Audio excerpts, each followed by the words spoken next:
इंदौर में नगर निगम में उजागर हो रहे भ्रष्टाचार को लेकर बुधवार को कांग्रेस ने इंदौर कमिश्नर दफ्तर के बाहर प्रदर्शन किया। प्रदर्शन में मध्य प्रदेश कांग्रेस के प्रदेश अध्यक्ष जीतू पटवारी ने मुख्यमंत्री मोहन यादव, कैलाश विजयवर्गीय और बीजेपी नेताओं को खूब खरी खोटी सुनाई। उन्होंने जनता से सवाल पूछे कि अपने इंदौर में बीजेपी से सांसद और महापौर कई बार दिया, आपने इस बार सारे विधायक भी बीजेपी को दिए, मगर बदले में क्या मिला? परिवहन विभाग के पूर्व आरक्षक सौरभ शर्मा पर पटवारी ने कहा कि उसे बचाया जा रहा है क्योंकि बीजेपी के सारे नेता उसमें मिले हुए हैं। जो डायरी थी वह कहां गई? और लोकायुक्त चुप है। लोकायुक्त ने कमिश्नर को क्यों नहीं बुलाया और जमानत क्यों होने दी? 60 दिन में चालान तक पेश नहीं किया। सौरभ शर्मा को पूरा सिखाया गया कि ईडी को क्या जवाब देना है। सभी पत्रकार बंधुओं, हमारे सौरभ शर्मा के केस में कांग्रेस पार्टी के 15 सवाल हैं जो मैं अभी आप लोगों को व्हाट्सएप कर रहा हूँ। 20,000 करोड़ रुपए का घपला हुआ, नरेंद्र मोदी की ईडी सोती रही। 20,000 करोड़ रुपए का घपला हुआ और भारतीय जनता पार्टी न खाऊंगा न खाने दूंगा वो नारा गुल हो गया। मैं लोकायुक्त जी को जिस तरीके का कार्यक्रम था वो जांच नहीं करना चाहते थे, पूरा विभाग लोकायुक्त के संबंधित अधिकारी वो पूरे मामले को रफा दफा करना चाहते थे और उन्होंने किया, कमज़ोर करना चाहते थे, किया। सौरभ शर्मा की जमानत लोकायुक्त जी आपने दिलवाने में जो सहयोग किया उसके अलावा आपको इन परिवहन मंत्रियों को बुलाना था, आपने परिवहन कमिश्नर को बुलाना था, पीएस को बुलाना था। आखिर 20,000 करोड़ रुपए का 15 साल में चोरी हुई, एक इनोवा कहाँ से निकली और कहाँ पर रुकी ये लोकायुक्त पता नहीं कर पाया। यानी क्या समझे मध्य प्रदेश की जनता? मध्य प्रदेश की जनता ये जो टोल आप देते हो उसका पैसा ये लूट करते हैं। नगर निगम के संबंधित इंदौर के परिवार के लोग, अगर आप जो टैक्स देते हो उसकी 2,000 करोड़ रुपए की नकली फाइल बना के ये लोगों ने जेब भर ली है। 2,000 से ज़्यादा कर्मचारियों की तनख्वाह जनता के पैसे से मिलती है और वो पार्षदों के लिए काम करते हैं, विधायकों के यहाँ काम करते हैं, वो काम ही पे नहीं जाते हैं। 2,000 से ज़्यादा कर्मचारी नगर निगम के, और गुरुद्वारे पे आप चस्पा कर देते हो संपत्ति कर को लेके। नगर निगम का महापौर कहता है कि अगर यहाँ कोई गाना गाने आएगा टैक्स तो देना होगा, तो फिर चोरी भी करनी होगी। तो मैं समझता हूँ ये इंदौर शहर की जो स्थिति है, कांग्रेस अपना दायित्व निभा रही है। हम पूरे वार्ड वाइज इसके आंदोलन की घोषणा की है। मैं समझता हूँ कि कांग्रेस पार्टी अपना दायित्व निभा रही है। जहाँ तक पत्रकार बंधुओं का सवाल है, जिस पत्रकार को मारा गया, जिसको पुलिस ने अंदर किया, उसके प्रति मेरी संवेदनशीलता है और मैं मानता हूँ कि पत्रकार की ताकत कलम है, पत्रकार की ताकत कैमरा है, पत्रकार की ताकत माइक है। पत्रकार अगर धरने और आंदोलन देके सत्ताधारी दलों के यहाँ गुहार करेगा तो फिर लोकतंत्र नहीं बच सकता। अगर लोकतंत्र बचाना है तो लोकतंत्र के चौथे स्तंभ को बहादुर बनना बहुत जरूरी है। लोकतंत्र बचाना है तो विपक्ष को लोकतंत्र के चौथा स्तंभ मदद करे, ये जरूरी है। तो मैं समझता हूँ कि मेरी कोई दुर्भावना नहीं है, आप लोगों से गुहार है, आप लोग मदद करो।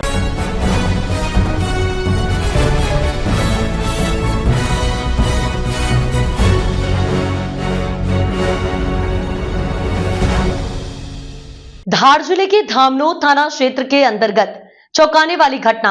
एम्बुलेंस से गौवंश का परिवहन। एम्बुलेंस में 2 गौवंश मृत अवस्था में पाए गए। ग्रामीणों में मचा हड़कंप। धामनोद पुलिस मौके पर पहुंची।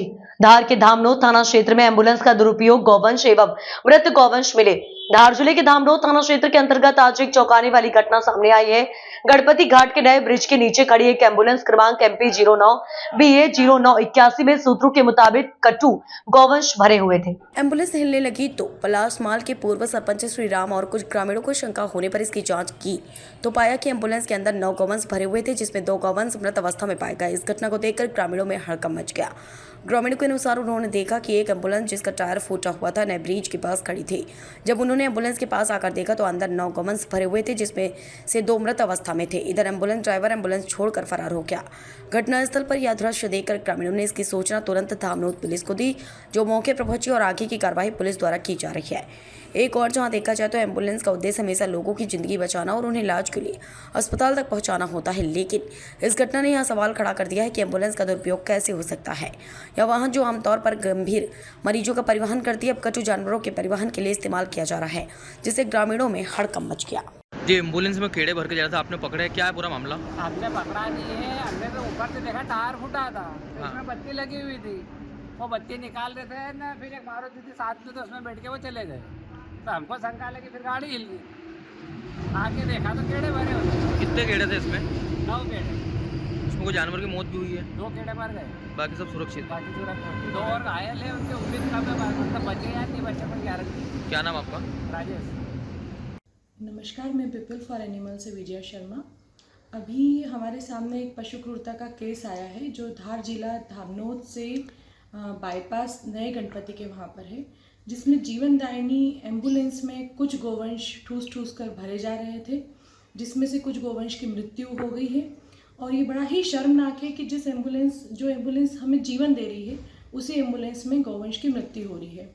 ऐसे केस पर मैं पुलिस से कड़ी कार्रवाई करने का निवेदन करती हूँ और आगे से इस प्रकार के केस ना हो, यही मैं समाज से प्रार्थना करती हूँ। नमस्कार।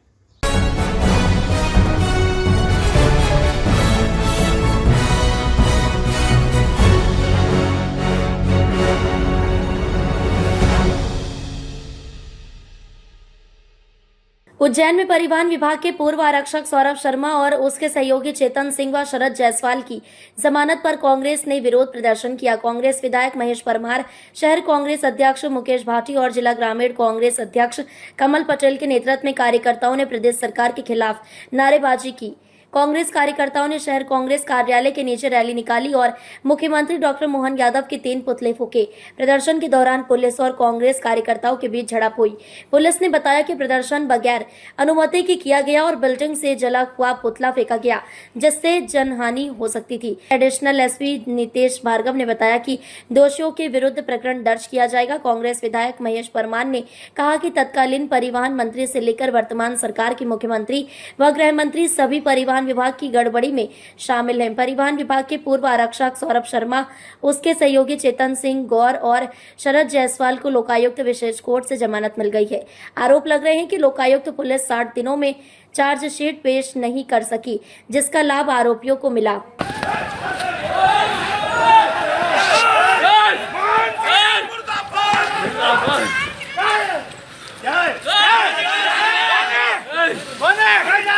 मध्य प्रदेश कांग्रेस कमेटी के अध्यक्ष जीतू पटवारी के निर्देश पर आपने देखा जो परिवहन कांड हुआ था, सौरभ शर्मा किलो से सोना करोड़ों रुपए मिले थे और उसके बाद उसको जमानत मिलना, ये कहीं ना कहीं भारतीय जनता पार्टी की सरकार की लिप्तता। पूर्व परिवहन मंत्री से लेकर वर्तमान मुख्यमंत्री से लेकर मध्य प्रदेश की पुलिस, लोकायुक्त, ये सब लोग मिले हुए हैं।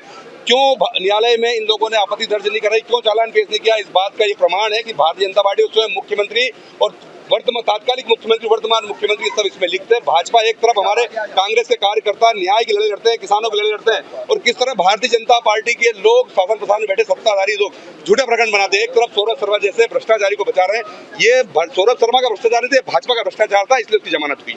आज मुख्यमंत्री जी का पुतला दहन किया और आगे भी मुख्यमंत्री जी का पुतला फूकेगी। मुखिया और गृह मंत्री मध्य प्रदेश के, आज ऐसी क्या मजबूरी की उनके पास दर्जनों मंत्रालय, मुख्यमंत्री, गृह मंत्री, खनिज मंत्री, जनसंपर्क मंत्री। तो कहीं ना कहीं ये लगता है कि मुख्यमंत्री जी अली बाबा 40 चोर की सरकार शिवराज जी से लेकर यहाँ तक क्यों बचाना चाहते हैं? सौरभ शर्मा, भारतीय जनता पार्टी की इसमें पूरी हिस्सेदारी है। सौरभ शर्मा जैसे लोगों ने 2023 का चुनाव लड़ाया था भाजपा को, इसलिए सरकार ने वहाँ न्यायालय में कोई आपत्ति नहीं ली, इसलिए उसकी जमानत हुई। विरोध प्रदर्शन हमने इस बात का करा कि सौरभ शर्मा जैसा डाकू, डकैत, जो भिंड के डाकू, उनसे बड़ा डाकू, जिनकी गाड़ियों में कई किलो सोना और करोड़ों रुपए बरामद गाड़ी में होते हैं, तो आप इस बात से अंदाजा लगा सकते हैं कि 100 करोड़ से ज्यादा की प्रॉपर्टी, आप पत्रकार साथियों ने बताया कि जिसकी दुबई में है, तो अरबों खरबों रुपए का घोटाला, लूट डकैती की भारतीय जनता पार्टी की सरकार के खिलाफ मध्य प्रदेश के मुख्यमंत्री का जीतू पटवारी जी के निर्देश में हमने पूरे मध्य प्रदेश में पुतला दहन किया है। 3 पुतले दहन किया है शहर कांग्रेस द्वारा मुख्यमंत्री जी के। क्या था पूरा विषय? इसमें कुछ लोगों द्वारा बिल्डिंग के फर्स्ट फ्लोर से जो है जलती हुई सामग्री नीचे फेंकी गई है। कुछ वीडियोस हमको प्राप्त हुए हैं, हम उस वीडियो की पूरी जांच कर रहे हैं, उसमें देख रहे हैं कौन कौन लोग उसमें इन्वॉल्व हैं। उन सबके विरुद्ध हम लोग वैधानिक कार्रवाई करेंगे। किस धाराओं से? इसमें BNS जो है 286, 191 BNS है, इसमें हम लोग मामला पंजीबद्ध कर इसमें कार्रवाई करेंगे। किस किस प्रकार से इन्होंने नियमों का उल्लंघन किया है? इसमें 2-3 चीज़ें हैं कि जो ज्वलनशील सामग्री है उसको इस ढंग से बिना प्रॉपर सुरक्षात्मक आवरण के उसको डील करना, वो पब्लिक प्लेस पे जलते हुए फेंकना है। ये जो मेन था, इस पे हम लोग जो विधिसंगत कार्रवाई है वो करने जा रहे हैं। कोई अनुमति इनके द्वारा ली गई थी? किसी तरह की कोई इसमें अनुमति नहीं थी और इस अनुमति नहीं लेने के सेक्शन भी इसमें इन्वॉल्व रहेंगे।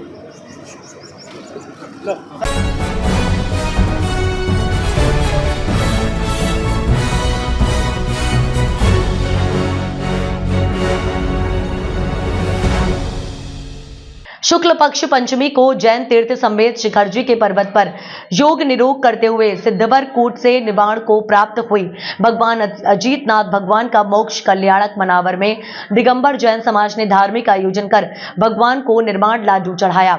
नगर के जूनी मनावर स्थित श्री अजीतनाथ दिगंबर जैन बड़ा मंदिर में दूसरे तीर्थकर मूलनायक भगवान श्री अजीतनाथ का मोक्ष कल्याण महोत्सव उत्साह शक्ति भाव के साथ मनाया गया। इस अवसर पर मंदिर में विराजित भगवान की अति प्राचीन पाषाण प्रतिमा पर रजत और स्वर्ण कलशों से महामस्तका अभिषेक किया गया। तत्पश्चात चमत्कारी रिद्धि सिद्धि सुख शांति प्रदाता शांति धारा की गई। आज की शांति धारा कनिका सौभाग्य सौगानी जैन गिट्टी परिवार को प्राप्त हुआ। विश्व में शांति के लिए वृहत शांति धारा का वाचन समाज के प्रदीप वेद ने किया। इस अवसर पर अजीतनाथ भगवान की कमल जैन बड़वाहा द्वारा संगीतमय स्वर लहरियों से भक्ति भाव से पूजन किया एवं अजीतनाथ विधान का आयोजन किया गया। शांति धारा उपरांत आरती कर भगवान अजीतनाथ का पूजन विधान व निर्माण कांड पढ़कर सभी उपस्थित धर्म प्रेमी बंधुओं ने निर्माण लाडू चढ़ाया। विधान में सभी महिला पुरुष भक्तों द्वारा भक्ति नृत्य कर अर्घ्य अर्पित किए। आयोजन के पश्चात सामूहिक वात्सल्य भोजन के लाभार्थी सोगानी परिवार द्वारा वात्सल्य भोजन करवाया गया। समाज के युवा शुभम अजमेरा ने बताया कि आज शाम को भगवान की 1008 दीपकों से महाआरती होगी। इस धार्मिक अनुष्ठान पर पारस कासलीवाल, महेंद्र सोनी, रितेश भानपुरा, वीरेंद्र बाकलीवाल, आयुष बड़जात्या, शुभम अजमेरा, ऋषभ सोगानी, जितेंद्र वेद सहित समाज के सभी महिला पुरुषों ने हिस्सा लेकर धर्म कर पुनर्जन किया।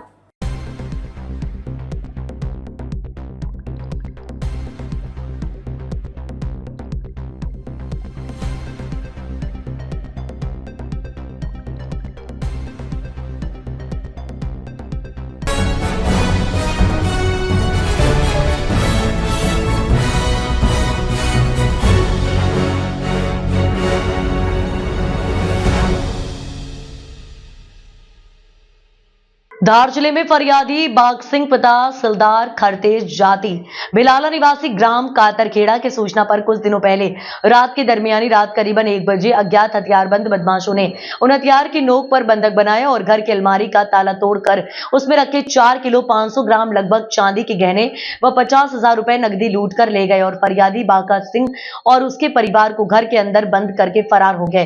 फिर फरियादी ने घर की खिड़की से बाहर निकलकर आसपास के लोगों को बुलाया और पूरी घटना बताई। फरियादी बाघ सिंह की रिपोर्ट पर से थाना जही पर अज्ञात 10-15 आरोपियों के विरुद्ध अपराध क्रमांक 42/2025 धारा 10(2) भारतीय न्याय संहिता का पंजीबद्ध कर विवेचना में लिया गया।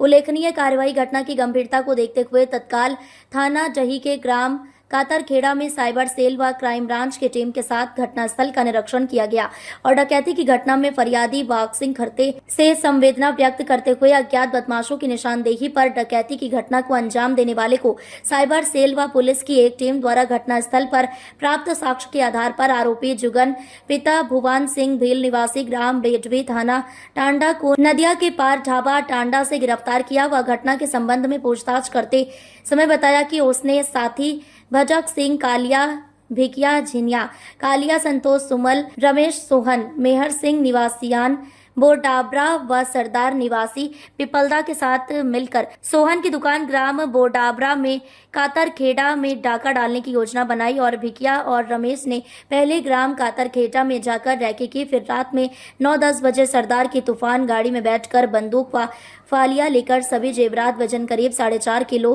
कुल कीमती करीब 4,50,000 रुपए व नकदी 50,000 रुपए नकदी जब्त किए गए। इसके संबंध में क्या जानकारी है? सर कातरखेड़ा में डकैती के मामले में क्या कार्रवाई हुई सर? थाना डही क्षेत्र अंतर्गत ग्राम कातरखेड़ा है। वहाँ पर दिनांक 27-28 मार्च की दरमियानी रात में अज्ञात 10-15 बदमाशों के द्वारा फरियादी बाघ सिंह पिता सिकदार निवासी कातरखेड़ा के अकेले पहाड़ पर बने घर में जो है डकैती डाली गई, जिसमें 10-15 अज्ञात हथियारबंद बदमाशों के द्वारा उसके घर में उसके परिवार वालों को पत्नी को बच्चों को बंधक बना करके और धारियाँ वगैरह लगा करके घर के अंदर घुस करके अलमारी में रखे थे 50,000 रुपये नकदी और चांदी के उनके जेवरात जो पहनने के थे वो ये सब लूट करके ये लोग अज्ञात बदमाश रात में ले गए थे। इस घटना की सूचना जैसे ही मिली है पुलिस थाना डही को, वैसे ही हमारे पुलिस अधीक्षक महोदय श्री मनोज कुमार सिंह साहब को जानकारी से अवगत कराया गया। तत्काल साहब अपनी साइबर की टीम और क्राइम ब्रांच की टीम के साथ तत्काल घटनास्थल पर पहुंचे, फरियादी से चर्चा की, फरियादी को आश्वस्त किया। हम लोगों को पूरी टीम को लेकर के साहब पहुंचे थे, पूरी टीम को उस घटनाक्रम पर जानकारी के लिए लगाया और फरियादी को आश्वस्त किया कि आप चिंता न करें, भयमुक्त रहें। और इस घटनाक्रम को पूरा साइबर की टीम, क्राइम ब्रांच की टीम, थाना डही, थाना बाग, थाना टांडा, थाना कुक्षी, सभी के थाना प्रभारी और उनकी टीम के द्वारा संयुक्त रूप से इसमें कार्रवाई करते हुए कुछ साइबर की टीम के द्वारा और कुछ मैन्यूअर इसमें जानकारी लगाने पर सबसे पहले जो है वो जुगन जो है वो पकड़ा गया। जुगन से जब पूछताछ की गई तो उसने बताया कि रमेश और भिकिया ये दो लोग हैं जो बोलडाबरा के रहने वाले हैं। इनके द्वारा घटना के जो घर है उसकी रेकी की गई थी। रेकी करने के उपरांत इन्होंने पूरी टीम को बताया कि वहाँ उसके घर में कुछ सामान मिल सकता है, डकैती करेंगे तो ये घटना दिनांक को सब इकट्ठे होकर के 10 से 15 लोग हथियारबंद होकर के सरदार निवासी पीपल्ला है उसकी तूफान गाड़ी से ये सब इकट्ठे होकर के ग्राम कातरखेड़ा के पहले पिपलू फाटे तक पहुँचे। वहाँ से फिर पैदल गए हैं फरियादी के घर, वहाँ रात को करीब 1 बजे पहुँचे। उसके बाद इन्होंने सामान वामान करीब लूटपाट किए और उसके बाद ये पैदल वापस पिपलू फाटे पर आकर के अपने लौट गए। इन लोगों से जो है वो घटना में जो चोरी किया था मशरूका पूरा बरामद हो चुका है, चांदी का सामान और 50,000 रुपये नकदी। 4 आरोपी अभी गिरफ्तार हुए हैं इस मामले में, बाकी 6 और आरोपी अभी गिरफ्तार होने बाकी है। इन सब का आपराधिक रिकॉर्ड है वो भी देखा जा रहा है, उस हिसाब से कार्रवाई की जाएगी आगे भी। सर इनके पास से कोई हथियार वगैरह जो वो भी जब्त कर दिए? हथियार भी जब्त हो रहे हैं इनसे, हथियार भी जब्त हो रहे हैं। इतने लोग और हो सकते हैं ऐसा कुछ सर? इसमें 8-10 कुल मिला के 10-15 लोग हैं इसमें, 4 हो गए तो और 10-11 लोग और है इसमें अपराधी, बाकी उन लोगों से और रिकवरी करेंगे। लोकल का भी कोई इन्वॉल्व है ऐसा चर्चा थी सर क्षेत्र में? लोकल का अभी तो कोई ऐसा सामने नहीं आया है कि लोकल का कोई बात सामने आई हो। जी हमारा पुलिस अधीक्षक महोदय के द्वारा जो मैसेज दिया गया कि इस घटना को हम तत्काल से पकड़ेंगे, तो तत्काल इस घटना को 3-4 दिन के अंदर ही आरोपियों को गिरफ्तार किया गया और पूरा माल मशरूका जब्त किया गया है। और साहब ने इसमें साइबर की टीम को 10,000 रुपये नगद इनाम और थाना डही की टीम को 10,000 रुपये नगद पुरस्कार देने की घोषणा भी की है साहब ने। ठीक है। देखिए, डही के ग्राम कातरखेड़ा में पिछले 4 दिन पहले हथियारबंद बदमाशों ने डकैती की घटना करी थी। घटना की संवेदनशीलता को देखते हुए तत्काल मैं स्वतः मौके पर पहुंचा अपनी पूरी टीम के साथ, और जिस तरह से उन लोगों ने डकैती का अंजाम दिया था उसको धार पुलिस ने चुनौती के रूप में लिया। हमारे सभी टीम के लोग एसडीओपी कुक्षी, थाना प्रभारी कुक्षी, थाना प्रभारी डही, थाना प्रभारी बाग और साइबर की विशेष टीम, सब लोगों ने अथक परिश्रम करके डकैती करने वाले पूरे गैंग का पर्दाफाश किया है। डकैती करने वाले लोग गंधवानी थाना के बोरडाबरा क्षेत्र के हैं। 5 आरोपियों को गिरफ्तार कर लिया गया है और डकैती में लूटा गया पूरा सामान, पूरा माल, करीब 4 किलो चांदी, 50,000 रुपये, प्रयुक्त गाड़ी, सब कुछ बरामद कर लिया गया है। मैं उस दिन भी थाना क्षेत्र में जाकर के खुलेआम लोगों को बताया था कि या तो अपराध करना छोड़ दें, गुंडे बदमाश जो संपत्ति संबंधी अपराधी है तो मैं नहीं छोड़ने वाला हूँ। इस चुनौती को जिस रूप में हमारी टीम ने स्वीकार किया, बहुत जल्दी हम लोगों ने उसका पर्दाफाश करके उनको गिरफ्तार किया है। मैं पुनः आपके माध्यम से ये चुनौती देता हूँ कि जो भी संपत्ति संबंधी का अपराध करने वाले अपराधी हैं वो ऐसा अपराध छोड़ दें, नहीं तो हम बहुत सख्त कार्रवाई करने वाले हैं। अगर चाहें तो समाज के मुख्य धारा में जुड़ करके अपना जीवन यापन करें। ये मेरा आपके माध्यम से संदेश है अपराधियों के लिए। ठीक है।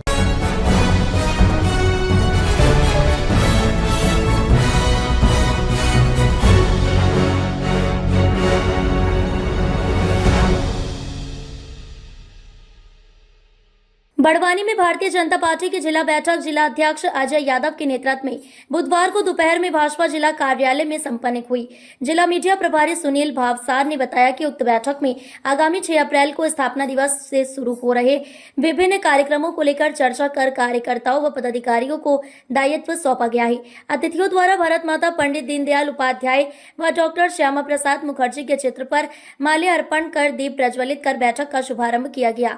इस अवसर पर जिला अध्यक्ष अजय यादव ने संबोधित करते हुए कहा, संगठन से प्राप्त निर्देश अनुसार आगामी 6 अप्रैल भाजपा के स्थापना दिवस से 14 अप्रैल तक भारत रत्न डॉक्टर भीमराव अंबेडकर जयंती तक कई कार्यक्रम आयोजित करना है। आगे उन्होंने बताया कि 6 अप्रैल को भाजपा के स्थापना दिवस को बूथ स्तर पर मनाना है। सभी भाजपा कार्यालयों एवं सभी कार्यकर्ताओं को अपने घरों पर भाजपा का झंडा फहराना है व 6 एवं 7 अप्रैल को प्रत्येक बूथ पर प्राथमिक सदस्यों को एकत्रित कर सम्मेलन करना है। इसी तरह से 8 एवं 9 अप्रैल को मंडल या विधानसभा स्तर पर सक्रिय सदस्यों का सम्मेलन करना। 7 से 13 अप्रैल तक गांव व बस्ती चलो अभियान में भाग लेकर प्रत्येक कार्यकर्ता को कम से कम 8 घंटे का समय देकर 9 करणीय कार्यों को करना है। इसी तरह से 13 अप्रैल को भारत रत्न डॉक्टर भीमराव अंबेडकर की प्रतिमा स्थलों की साफ सफाई करना तथा 14 अप्रैल को डॉक्टर भीमराव जी की जयंती हर्षोल्लास के साथ मनाना तथा उनकी प्रतिमा या चित्र पर माल्य अर्पण कर मिठाई का वितरण करना है तथा आदि कार्यों के बारे में विस्तार से बताया है। इस अवसर पर आजीवन सहयोग निधि के प्रभारी सुखदेव यादव ने आजीवन सहयोग निधि की जिले भर की सिलसिलेवार विस्तार से जानकारी दी। स्थापना दिवस प्रभारी विक्रम चौहान ने आगामी 6 अप्रैल को स्थापना दिवस की विस्तार से जानकारी दी। वहीं अंबेडकर जयंती के प्रभारी भगवती प्रसाद शिंदे ने 14 अप्रैल को बाबा साहेब की मनाई जाने वाली जयंती की संपूर्ण जानकारी प्रेषित की है। इस दौरान पूर्व कैबिनेट मंत्री प्रेम सिंह पटेल, पूर्व सांसद सुभाष पटेल व पूर्व जिला अध्यक्ष ओम प्रकाश खंडेलवाल ने सभी कार्यक्रमों को जीवन स्तर पर उतारकर सफल बनाने का आह्वान किया। कार्यक्रम का संचालन बंटी पुरोहित व आभार भागीरथ कुशवाहा ने व्यक्त किया। इस अवसर पर सभी मंडलों के अध्यक्ष, जिला पदाधिकारी व अपेक्षित श्रेणी के कार्यकर्ता उपस्थित रहे।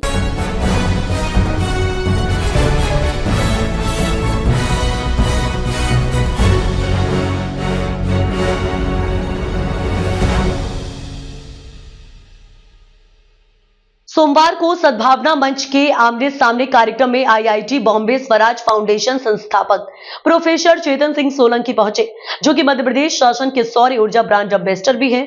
ये जानकारी देते हुए मंच के निर्मल मंगवानी ने बताया कि खंडवा पहुंचने पर श्री सोलंकी जी का मंच संस्थापक प्रमोद जैन द्वारा मंच सदस्यों की मौजूदगी में शॉल, श्रीफल एवं मोतियों की माला से स्वागत किया गया है।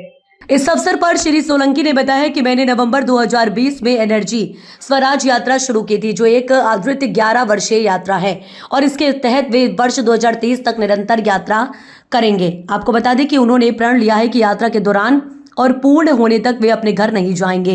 मेरी एनर्जी स्वराज यात्रा का उद्देश्य जनमानस को प्रेरित करना है। जलवायु परिवर्तन के चलते पैदा हुई भयावह समस्याओं से समाधान सौर ऊर्जा के 100% अपनाने की ओर एक व्यापक आंदोलन है। संस्थापक प्रमोद जैन ने कहा कि प्रोफेसर सोलंकी के इस अद्वितीय यात्रा को प्रधानमंत्री मोदी द्वारा भी सराहा गया। श्री सोलंकी देश के जाने माने शिक्षाविद, शोधकर्ता, नव प्रवर्तक और शॉर्ट ऑफ लिविंग के हैप्पीनेस प्रोग्राम के शिक्षक हैं। वर्तमान में वह आईआईटी बॉम्बे से अवैतनिक अवकाश पर है। उन्हें times of India, the Hindu और इंडिया टुडे और जैसे प्रमुख प्रकाशनों द्वारा सोलर मैन ऑफ इंडिया के रूप में जाना जाता है और कुछ लोग उन्हें मोलेट गांधी भी कहते हैं। इस दौरान संस्थापक प्रमोद जैन, उपाध्यक्ष पूर्व डीएसपी आनंद तोमर सहित कई लोग उपस्थित रहे। बड़े हर्ष की बात है कि आज सद्भावना मंच के लिए ये गर्व की बात है कि हमारे बीच में, यानी सौर ऊर्जा के वैज्ञानिक जिनको कहना चाहिए, जो सौर गांधी के नाम से जाने जाते हैं और सौर ऊर्जा में इन्होंने न हमारे देश में किंतु देश विदेशों में बहुत काम किया है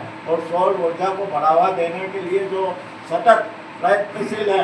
और जैसा बताया अभी कि 11 साल तक वो यही काम करेंगे, घर नहीं लौटेंगे, इसी के लिए सब काम कर रहे हैं। तो ऐसी महान हस्ती विभूति का हम सद्भावना मंच में हार्दिक अभिनंदन करते हैं, हार्दिक स्वागत करते हैं और आशा करते हैं और अपेक्षा है आपसे, यानी इस जिले के लिए गौरव की बात है कि आप भी हमारे जिले से लगे हुए खरगोन जिले के निकन गाँव से हैं और बड़े इसमें हमको गर्व लगता है कि हमारे ज़िले में ऐसी विभूति है जो पूरे एक ऐसा काम कर रही है कि जिससे हमारे प्रदेश, देश और सभी विश्व में एक नई जो ऊर्जा सौर ऊर्जा के लिए काम किया जा रहा है वो बढ़े आगे। आपके मार्गदर्शन है, इसकी अपेक्षा के साथ में सद्भावना मंच की ओर से आपको बहुत बहुत अभिनंदन, बहुत बहुत शुभकामनाएं। धन्यवाद।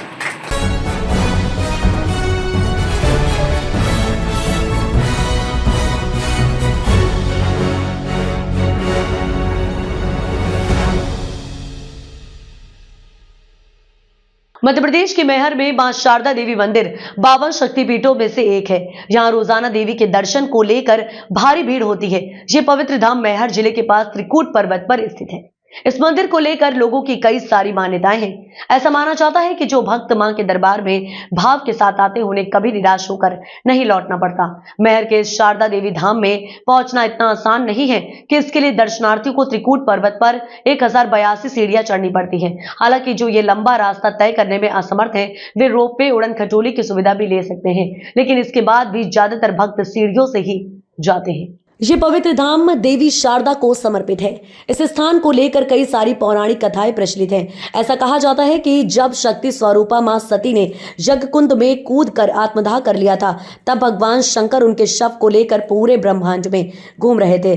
जिन स्थानों पर देवी सती के शरीर के अंग गिरे वे पवित्र स्थान शक्तिपीठ बन गए। उनमें से एक मैहर मंदिर भी है, जहाँ मां सती का हार गिरा था। यही वजह है कि इस स्थान का विशेष महत्व है। तहसील मैहर को देवी का मायका और घर होने की वजह से श्रद्धालु जन ने इस मैहर कहकर संबोधित किया। इसके साथ ही कुछ कथाओं में यह भी कहा जाता है कि जब भगवान शंकर क्रोध में देवी सती का शव लेकर तांडव कर रहे थे, उस दौरान देवी सती का हार त्रिकूट पर्वत के शिखर पर आ गिरा। इस वजह से इस स्थान को माई के हार के आधार पर मैहर नाम से जाना जाने लगा। देवी शारदा की पूजा शास्त्रों में बहुत ही शुभ मानी जाती है। ऐसी मान्यता है कि जो लोग मां की पूजा भाव के साथ करते हैं वे उनके ऊपर अपना आशीर्वाद सदैव बनाए रखती हैं। मैहर एसपी सुधीर अग्रवाल के द्वारा बताया गया कि माता रानी के दरबार में पुलिस के द्वारा व्यवस्था की गई है। आने वाले श्रद्धालुओं को असुविधा किसी प्रकार की ना हो, इसलिए पुलिस की कई टीमें लगाई गई हैं। देवी के दिव्य दरबार में कितने बार आपको क्या मन्नत लेके आए? मेरा कुछ नहीं, छोटा सा मन्नत था मेरा। माता रानी मैं तय दिल से माना था कि माता रानी ने काम किया है तो तय दिल से अच्छे से पूरा हुआ। तो इसी कारण मैं वहाँ करीब 9 बजे से यहाँ उनके दर्शन करने के लिए आया। और 2 दिन बाद मेरा बर्थडे है, लेकिन मैं सोचा था बर्थडे के दिन, लेकिन अभी फिलहाल मैं उसी दिन सोचता है, उससे पहले माता रानी ने बुला लिया। और जैसे जैसे आए हम लोग, बहुत अच्छा लगा।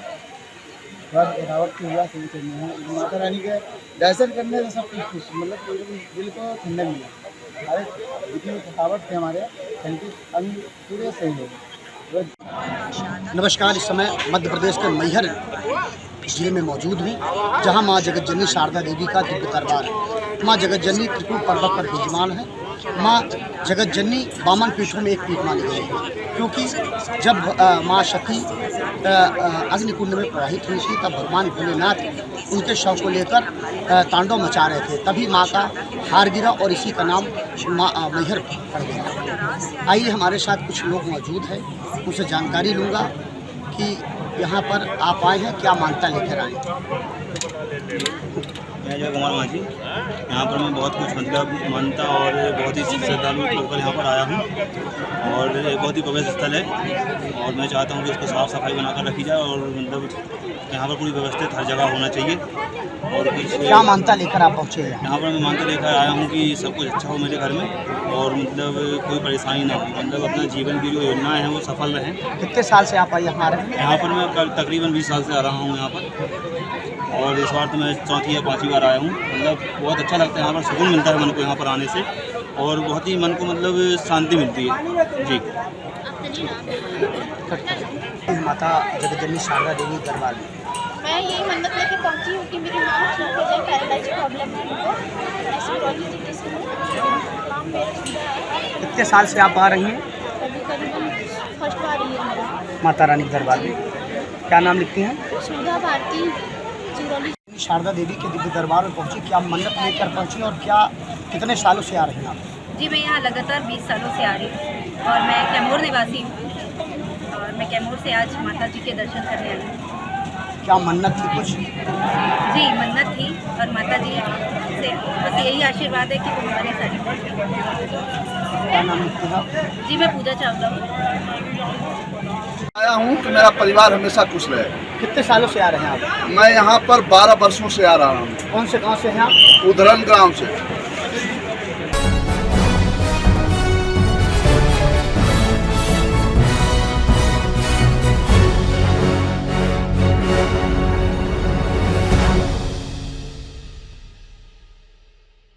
धार के कुक्षी तहसील के अंतर्गत निसरपुर में गणगौर पर्व शुरू होते ही सांस्कृतिक कार्यक्रम भी शुरू हो जाते हैं। माता की बाड़ी पूजन के बाद ही गणगौर माता के भजन घर घर शुरू हो जाते हैं। इसी परंपरा का निर्वहन करते हुए कल शाम को निसरपुर के राम मंदिर प्रांगण में गुड़ तोड़ने का कार्यक्रम शुरू हुआ, जिसमें ग्राम के युवा मोटी माता मंदिर से ढोल पर नाचते गाते बजरंग बली मंदिर पहुंचे, जिसके बाद ग्रामीण महिलाएं हाथ में अकाव के सोंटे लेकर खंबे पर चढ़ रहे युवाओं को मारती हैं। युवा भी अपनी मस्ती में खंबे के एक के ऊपर एक चढ़ते हैं, कई गिरते हैं और इधर महिलाएं जमकर सोटे बरसाती हैं। ये परंपरा कई सालों से चली आ रही है। इस कार्यक्रम को देखते हुए आसपास के कई गांव के लोग भी इस कार्यक्रम को देखने पहुंचे। खचाखच भीड़ के बीच लोगों ने इस कार्यक्रम का आनंद उठाया।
नागदा में पूर्व विधायक दिलीप सिंह गुर्जर ने एक प्रेस वार्ता की, जिसमें गुर्जर ने कहा कि तेज बहादुर सिंह चौहान द्वारा व्यापारी संघ के कार्यक्रम में नागदा को जिला बनाने के संबंध में कहा कि प्रदेश के मुख्यमंत्री मोहन यादव जी द्वारा जिलों को लेकर पुनर्गठन आयोग का गठन किया गया है, जिस कारण व्यवस्था बदली है। पर प्रतिक्रिया देते हुए पूर्व विधायक दिलीप सिंह गुर्जर ने कहा कि व्यवस्थाएं बदली है, परंतु संविधान नहीं बदला है। जिला बनाने के लिए प्रक्रिया व कानून नहीं बदला है। परिसीमन आयोग बनने के पश्चात भी शासन के नियम यथावत है। आयोग के नापन नागदा को जिला नहीं बनाने का एक षड्यंत्र है। श्री चौहान क्षेत्र की जनता के बीच अपना मत स्पष्ट करे कि वो नागदा को जिला बनाना चाहते हैं कि नहीं।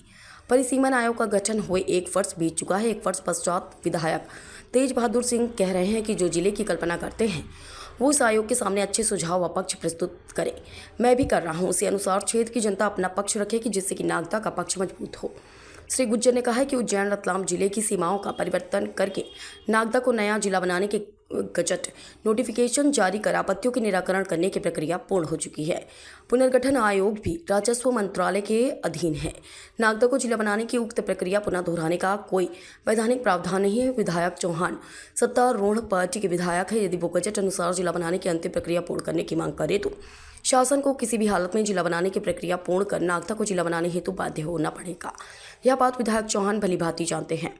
कुछ अप्रत्यक्ष दबाव के चलते जनता को गुमराह कर रहे हैं। श्री गुर्जर ने कहा कि विधायक चौहान सत्तारूढ़ पार्टी के विधायक होते हुए भी क्षेत्र में ITI कॉलेज, पॉलिटेक्निक कॉलेज व अन्य मांग कर रहे हैं, जिसमें शासन के नकारात्मक जवाब है। यदि वो नागदा को जिला बनाने की अंतिम प्रक्रिया पूर्ण कर जिला बना लें तो medical college, engineer college, polytechnic college ITI जिला चिकित्सालय आदि करीब 50 से अधिक विभागों के कार्यालय नागदा में आ जाएंगे, जिससे कि नागदा में शिक्षा, रोजगार, व्यापार, व्यवसाय के खूब अवसर क्षेत्र की जनता को उपलब्ध होंगे। क्षेत्र में उन्नति व समृद्धि होगी। बिरंगे रंगों के साथ आनंदमय, सुखमय, सौंदर्यमय बना रहे।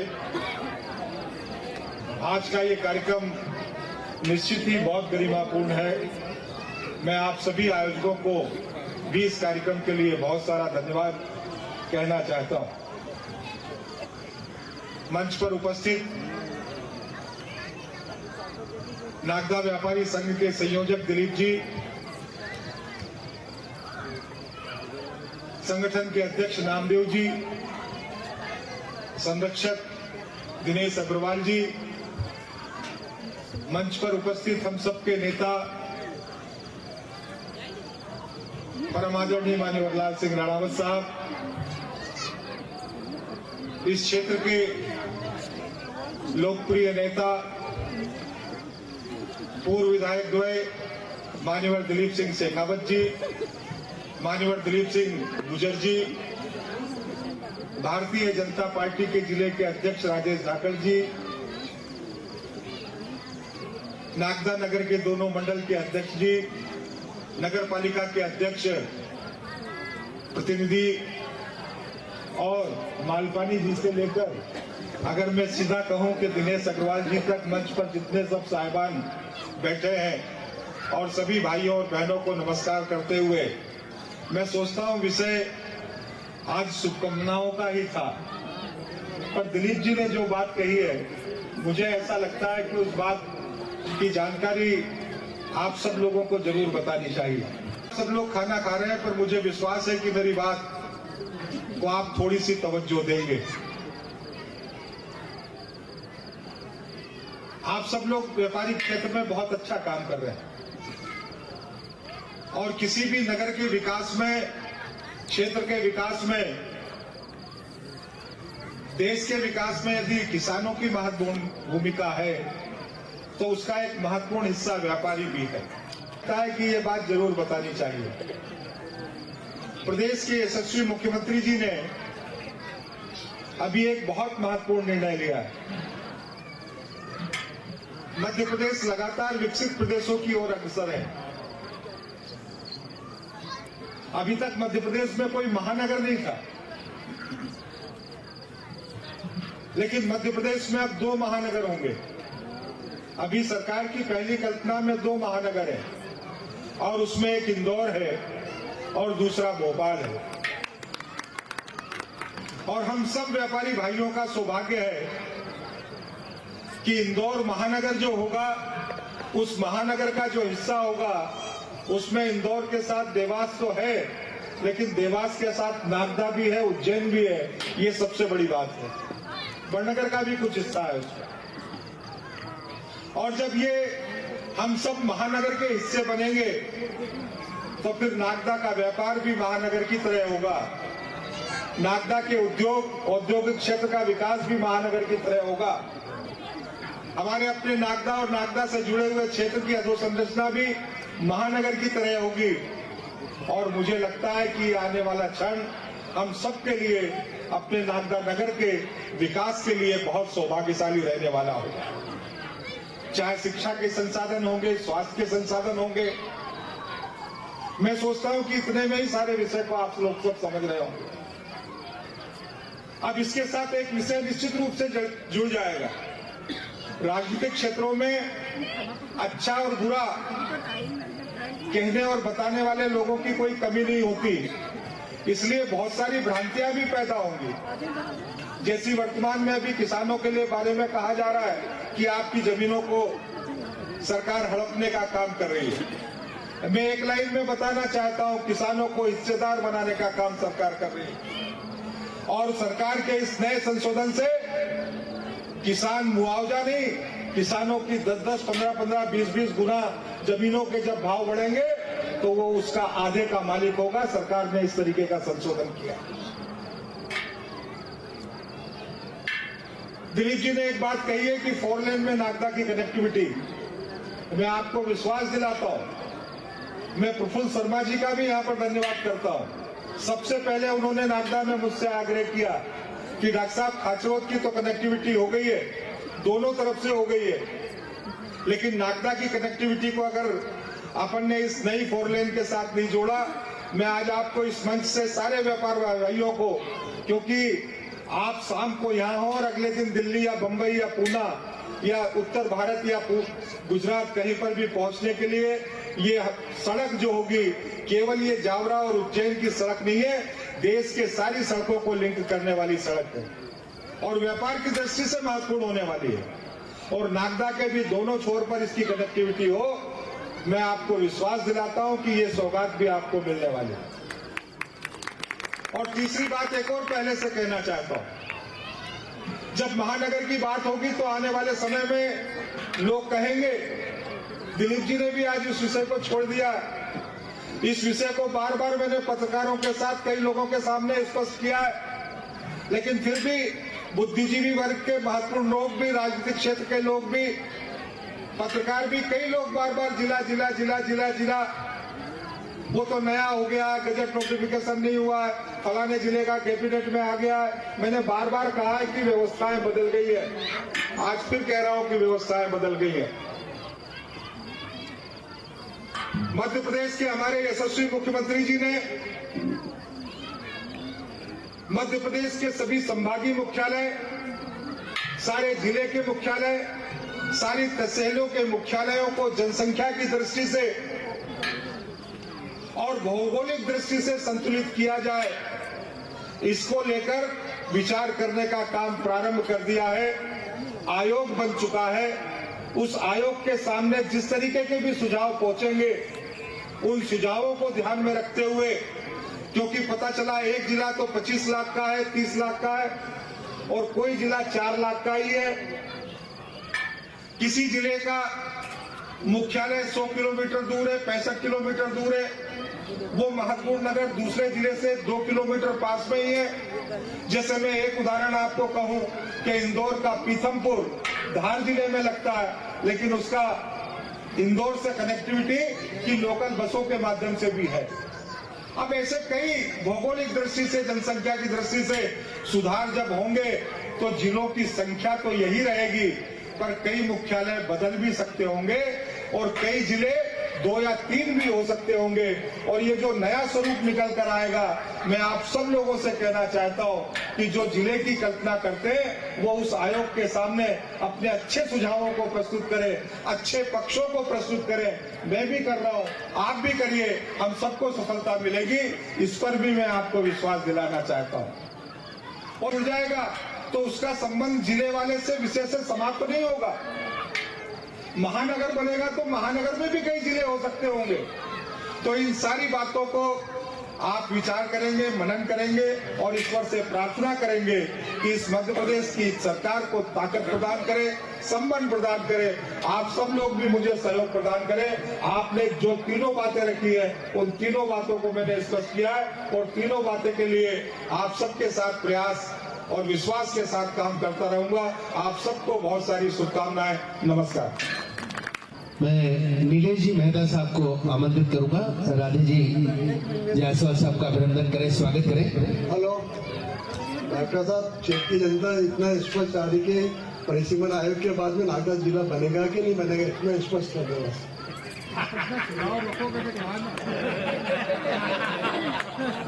आप सुझाव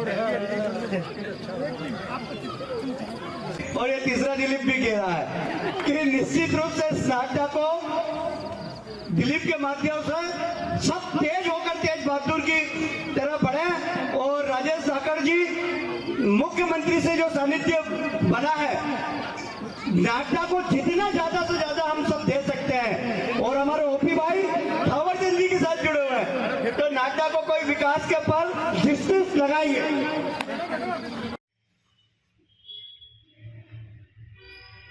वर्तमान में अभी किराना व्यापारी संघ के कार्यक्रम में विधायक जी ने कहा कि क्षेत्र की जनता आयोग के समक्ष वो प्रस्ताव दे। मुख्यमंत्री बदल चुका है, परिस्थितियाँ बदल चुकी है। मेरा ये कहना है कि परिस्थितियाँ बदल चुकी है, मुख्यमंत्री बदल चुका है। परंतु पहले भी भारतीय जनता पार्टी की सरकार थी, वर्तमान में भारतीय जनता पार्टी की ही सरकार है। भारतीय जनता पार्टी के ही मुख्यमंत्री थे जो 3 बार घोषणा कर चुके थे गजट नोटिफिकेशन करके, और वर्तमान विधायक तेज बहादुर सिंह जी द्वारा भी कहा गया था कि जिला बन चुका है, परंतु अब उनकी मत प्रतिक्रिया अलग आ रही है। वो कह रहे हैं कि परिस्थिति बदल चुकी है और मुख्यमंत्री बदल चुका है, तो परिषद आयोग का गठन किया गया है। वो कई तरह देते हैं। हम तो ये जानना चाहते हैं कि विधायक जी नागदा को जिला बनाना चाहते हैं कि नहीं चाहते हैं, कि वो अपना मत स्पष्ट रूप से जनता के बीच रखें। प्रशासनिक इकाई पुनर्गठन आयोग का कार्यकाल 1 साल के लिए गठन हुआ था, 1 साल पूर्ण हो चुका है। परंतु व्यापारी संघ की मीटिंग में उन्होंने कहा कि वो अपना मत अभी रखेंगे और जनता भी अपना मत रखें, तो निश्चित रूप से साल भर निकल चुका है, 15 अभी तक उन्होंने अपना मत नहीं रखा है। वो कम से कम वो अपना मत जनता के बीच स्पष्ट करेंगे, वो किन किन तहसीलों को मिलकर जिला बनाना चाहते हैं। जनता भी उसी प्रकार अपना पक्ष रखेगी, जिससे कि नागदा का जिला बनाने का पक्ष मत हो। पहले कांग्रेस शासन में आलोट, महतपुर, खाचोद और नागदा तहसील को मिलाकर हुआ था, तो परंतु उसके बाद में 3 तहसीलों को बनाकर गजट नोटिफिकेशन हुआ, जिसमें आलोट, खाचोद और नागदा, इनका गजट नोटिफिकेशन हो चुका था। इसके साथ 4 जिलों के लिए मेयर, चाचौड़ा और नागदा, इन सब का भी गजट नोटिफिकेशन, 3 जिले उन्होंने बना दिए। परंतु कांग्रेस के विधायक होने के नाते उन्होंने नागदा जिला का प्रस्ताव रोक दिया। परंतु आप हमका स्पष्ट रूप से हमारा ये आरोप है कि राजनीतिक दबाव के साथ साथ अन्य दबाव के कारण नागदा को जिला बनाने की प्रक्रिया पूरी नहीं कराई जाती। जहाँ तक आयोग की बात है, आयोग का काम सिफारिश करना और प्रस्ताव शासन को प्रेषित करना है। राजस्व मंत्रालय अपने नियम के अनुसार जिले का गठन करता है, कोई नियम लागू होते हैं, कोई नए नियम लागू नहीं होते, और साथ साथ 1 वर्ष हो चुका है, अभी तक आयोग ने अपनी कोई रिपोर्ट नहीं दी है, ना अपना विधायक जी ने अपने कोई जिले के लिए नागदा को प्रस्ताव दिया। हम मांग करते हैं कि नागदा को जिला तत्काल जो प्रक्रिया है, मैं हम सत्तारूढ़ पार्टी के विधायक जी भी हैं, अभी उनके विधानसभा क्वेश्चन भी देखे मैंने, वो ITI कॉलेज और पॉलिटेक्निक कॉलेज, इन कॉलेजों की मांग कर रहे हैं। मेरा मत है कि यदि वो जिला यदि नागदा को बनाने के लिए प्रस्ताव कर देंगे, सिर्फ हमको अंतिम गजट नोटिफिकेशन कराना है। वो चाहते तो मुख्यमंत्री से पकड़ के नागदा को जिला घोषित करवा सकते थे सत्तारूढ़ पार्टी के विधायक, परंतु वो ITI कॉलेज, इंजीनियरिंग कॉलेज, इनकी मांग विधानसभा में कर रहे हैं। यदि नागदा जिला बनता है तो निश्चित रूप से नागदा में मेडिकल कॉलेज भी होगा, पॉलिटेक्निक कॉलेज भी होंगे, और तथा अन्य कई शिक्षा के होंगे, जिला चिकित्सालय भी होंगे, 50 से ज़्यादा कार्यालय नागदा में होंगे। जनता को व्यापार करने में सुविधा होगी, बेरोजगार रोजगार मिलेगा, और शिक्षा के कई साधन यहाँ पर हमारे क्षेत्र की जनता को मिलेंगे। तो मेरा अनुरोध है कि वो मुख्यमंत्री से तत्काल बात करें और गजट नोटिफिकेशन कराए। आयोग की बात करते हैं तो आयोग से भी प्रस्ताव करा ले नागदा को जिला का, क्योंकि करना मुख्यमंत्री जी को ही है, कोई आयोग को नहीं करना है। तो मेरा अनुरोध है कि या तो जनता को गुमराह करना बंद करें और सीधे सीधे नागदा को जिला बनाए, यही हमारी मांग। नहीं तो जनता सब समझदार है, सब समझ रहे भी रही कि 3 बार 2013 से 18, 23 और अब 25, मतलब 15 साल से भी ज़्यादा का समय हो चुका है। तो मेरा अनुरोध है कि नागदा को जिला बनाने के लिए प्रक्रिया पूर्ण कराएं, और वो नागदा को परिषद आयोग में क्या प्रस्ताव देते हैं उसको भी तत्काल सार्वजनिक करें। मैंने भी एक पत्र 24 सितंबर 2024 को सांसद जी को भी पत्र दिया था। सांसद जी ने जो शिवराज जी ने घोषणा कर दी, उन्होंने भी मांग करी थी, पर वो भी इस मांग पे अभी चुप है कि जिले को बनना चाहिए कि नहीं जाना है। पर भारतीय जनता पार्टी के सभी नेता जिले के मामले में क्यों चुप्पी साथ जाते हैं? क्या उद्योग का दबाव रहता है कि क्या है? ये इस बात को सोचना आज जनता को विचार करने की आवश्यकता है। आज हमारे क्षेत्र में बेरोजगारी काफ़ी बढ़ चुकी है, तो हम चाहते हैं कि नागदा जिला बने और नागदा को उन्नति विकास के लिए नए द्वार खुले।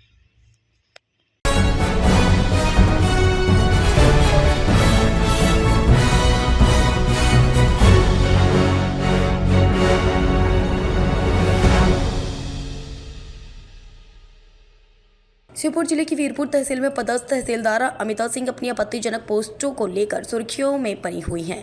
पूरी देश भर में वक्फ बोर्ड बिल के विरोध में मुस्लिम समुदाय द्वारा ईद की नमाज काली पट्टी बांधकर अदा की गई, जिसको लेकर तहसीलदार अमिता सिंह ने अपनी फेसबुक साइट से एक पोस्ट की है, जिसमें वह लिख रही हैं, ईद के त्यौहार को मातम का त्यौहार बना दिया, कितनों के अब्बा मर गए जो काली पट्टी बांधकर त्यौहार मनाना पड़ा, सादर श्रद्धांजलि।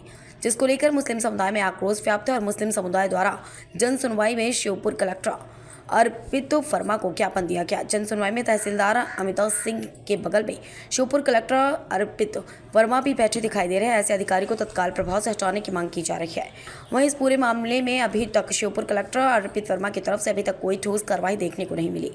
विजयपुर वन विभागीय अधिकारी अभिषेक शर्मा की तरफ से कारण बताओ नोटिस जारी जरूर किया गया। इतना बवाल होने के बाद तहसीलदार अमिता सिंह की तरफ से माफ़ी भी मांगी गई, जिसमें वह साफ साफ यह कहती नजर आ रही है कि गलती हो गई, माफ़ी मांगती हूँ, और यह भी कहती नजर आ रही है कि पोस्ट डिलीट कर दी है।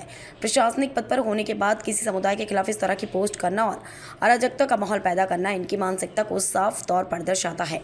इनकी मानसिकता में अंधभक्ति साफ साफ दिखाई दे रही है। अब देखना यह है कि इतना बड़ा बवाल होने के बाद भी श्योपुर कलेक्टर की तरफ से कोई कार्रवाई देखने को मिलेगी या नहीं, क्योंकि स्थानीय लोग इनको हटाने की मांग कर रहे हैं। आज फिर से मुस्लिम समुदाय द्वारा तहसीलदार अमिता सिंह को हटाने के लिए श्योपुर कलेक्टर को आवेदन दिया गया है। लेके आपने अभी कलेक्टर महोदय को आवेदन दिया है, मामला क्या है? वीरपुर तहसील का है या कहीं और? सबसे पहले तो इस क्षेत्र के लिए खुशी की बात है कि कलेक्टर साहब ने वीरपुर जैसी छोटी जगह पर आज जन सुनवाई का कार्यक्रम का आयोजन किया। हमारा यहाँ के क्षेत्र के लोगों की तरफ से दो विशेष चीज़ों को लेकर के आवेदन ज्ञापन दिया गया है। पहली चीज़ है कि तहसीलदार महोदय द्वारा मुस्लिम समाज के प्रति घृणित भावना रखते हुए उन्होंने फेसबुक के माध्यम से कई ऐसी टिप्पणियां की हैं जो कि यहाँ की धार्मिक भावनाओं को ठेस पहुंचा रही हैं। इस क्षेत्र में मुस्लिम और हिंदुओं का काफ़ी भाईचारा, ऐसी कोई बात नहीं है जैसा उन्होंने, तो यहाँ मुस्लिम समाज के साथ साथ हिंदू समाज में भी आक्रोश है कि तहसीलदार को हटाया जाए और इस प्रकार की जो घृणित बातें समाज में दूषित माहौल बना रही हैं, इनको हटा करके यहाँ दूसरी तहसीलदार समाज को लेकर क्या टिप्पणी की गई है? इन्होंने क्या कहते हैं, इन्होंने एक सरकार द्वारा ये बिल लाया जा रहा है जिसके विरोध में समस्त भारतवर्ष में मुस्लिम समाज ने जो इनकी नमाज थी उसको क्या कहते हैं काली पट्टी बांध करके पढ़ने का आह्वान किया था। उसको लेकर के इन्होंने एक फेसबुक पे गलत टिप्पणी की है कि क्या किस मातम को लेकर के, ऐसा थोड़ी ना। संसद में भी कई बार कई सांसद, विधायक, मंत्री, प्रधानमंत्रियों ने भी काली पट्टी बांध करके काले कपड़े पहन करके विरोध किया। क्या वो भी किसी मातम के लिए विरोध कर रहे हैं क्या? तो ऐसी हाथ भरी मतलब भावनाओं से इन्होंने यहाँ पर इस माहौल को दूषित किया। दूसरी, इस क्षेत्र में तहसीलदार के द्वारा समस्त पटवारियों को सख्त निर्देश दिए गए हैं कि बिल्कुल क्षेत्र की जनता को टोटली लूट लो। चाहे जिसकी बेचारा छोटे जो नए युवाएं रोजगार के लिए घूमती रख रखी हैं, उनके लिए वो 20,000, 50,000 रुपए की रसीदों की मांग कर रही हैं। कौन मांग कर रहा है? पटवारी, तहसीलदार के द्वारा पटवारियों पर मांग करवाई जा रही है। व्यक्ति विशेष का नाम लीजिए, कौन पटवारी मांग कर रही है? देखो, अब अपन प्रॉपर वीरपुर की बात करें तो दुर्गेश से करवा रहे हैं, दुआर की बात करें तो क्या कहते हैं तुम्हारे संजय वर्मा और तमाम पटवारी हैं। किसी का नाम नहीं है, चाहे उसमें रावत भी हो सकते हैं, ब्राह्मण। देखो, आप जाति विशेष से अपन किसी भी पटवारी का वो नहीं कर रहे, लेकिन क्या कहते हैं कोई भी हो सकता है। तमाम पटवारियाँ यहाँ पर लूट मचा रखी है। इसको लेकर के हमने आज आपने कलेक्टर अर्पित वर्मा जी को ज्ञापन दिया है, किस विषय को लेकर दिया है? आज दिनांक 1/4/2025 को वीरपुर तहसीलदार अमिता सिंह तोमर के द्वारा फेसबुक पर मुस्लिम समुदाय के लिए आपत्तिजनक पोस्ट डाली गई, जिससे मुस्लिम समुदाय के लोगों को ठेस पहुंची, जिसके तहत जन सुनवाई में कलेक्टर अर्पिता वर्मा को ज्ञापन दिया। मुस्लिम समुदाय के साथ लोगों के साथ तत्काल इनको हटाने की मांग की और इनके खिलाफ कठिन से कठिन कार्रवाई की जाने की भी मांग की है। वीरपुर सदर मुमताज अहमद खान। उसमें देखिए आपने क्या देखा ये क्या मातम का क्या विजन है आप बताइए हमें। आपके खिलाफ अगर हम करते तो आप कितना वो करते? कोई मना तो नहीं ना? काली पट्टी का हमने बांध लिया क्या? काली पट्टी यूपी वाले बांध रहे हैं, यहाँ एमपी में बांधा है क्या किसी ने? काली पट्टी के लिए नहीं, काली पट्टी यहाँ पे बांध लिया गया। एक मिनट एक बात कर लेना, विरोध कर रहे हैं, बिल का विरोध कर रहे हैं, मैं तो अभी जिले में होगा कल मोर्चा में कौन जवाबदार है इसका? और होगा कल हटा ले, ठीक है? आप हमें बता दीजिए। हटा ले, ठीक है? इस तरह की आप अधिकारी हैं, हम तो अनपढ़ आदमी हैं। चलो सॉरी बस, ठीक है? आप खुद पे आकर के बोलो, कोई गलत नहीं है। हाँ गलत इस तरह की पोस्ट नहीं करना। अच्छा सॉरी। हम हिंदुस्तान में रहते हैं, पाकिस्तान में नहीं रहते हैं। सही बात। नमक यहाँ का खाते हैं, यहाँ के बजाएंगे।